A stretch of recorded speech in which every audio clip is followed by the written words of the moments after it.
আসসালামু আলাইকুম প্রিয় দর্শক, আজকে আমরা আলোচনা করব টনসিলাইটিস নিয়ে। টনসিলাইটিস হলো গলার ভিতরে দুই পাশে যে গ্ল্যান্ড আছে সেটার প্রদাহ। এটি সাধারণত ভাইরাস বা ব্যাকটেরিয়া দ্বারা সংক্রমিত হয়ে থাকে। এটি বেশিরভাগ ক্ষেত্রে বাচ্চাদের মধ্যেই দেখা যায়। টনসিলাইটিসের কারণসমূহ ভাইরাল ইনফেকশনের কারণে হতে পারে, সাধারণত ঠান্ডা বা ফ্লু ভাইরাস যেমন rhino virus, influenza virus, adenovirus এগুলোর সংক্রমণের ফলে হয়ে থাকে। ব্যাকটেরিয়ার সংক্রমণের মধ্যে উল্লেখ করা যেতে পারে গ্রুপে স্ট্রেপ্টোকক্কাই।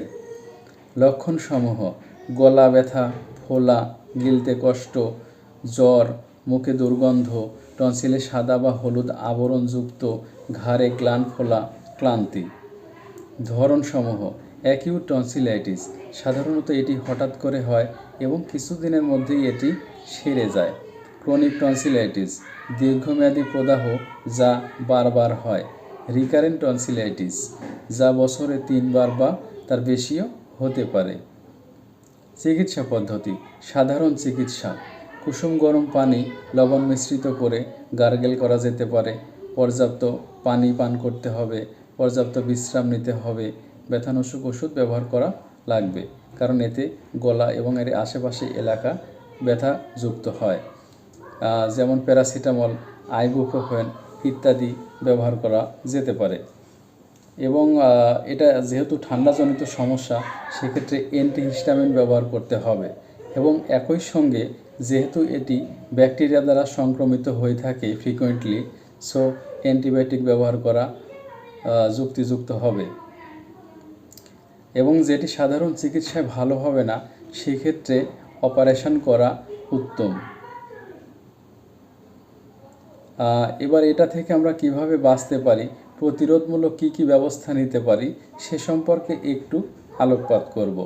ভালো করে হাত ধোয়া, সংক্রমিত ব্যক্তির সংস্পর্শ এড়ানো, স্বাস্থ্যকর জীবনযাপন করা, রোগ প্রতিরোধ ক্ষমতা বৃদ্ধি পায় এমন খাবার দাবার বেশি করে গ্রহণ করা, পর্যাপ্ত পানি পান করা, সুষম খাবার গ্রহণ করা এবং একই সঙ্গে পরিমিত পরিমাণ ঘুম বাধ্যতামূলক।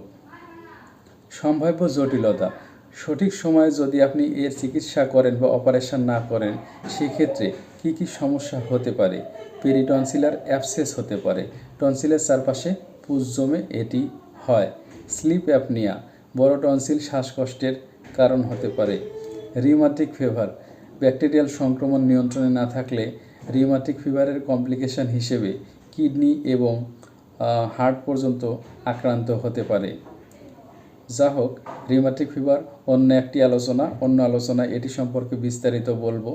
এটা শুধুমাত্র এই ব্যাকটেরিয়াল যে সংক্রমণ সোর থ্রোট, তার কিছু ইনসিডেন্স আর কি। এটা নিয়ে এখন আর বেশি আলোচনা করব না। টনসিলাইটিস নিয়ে এখন আলোচনা করছি এবং এটাই শেষ করি।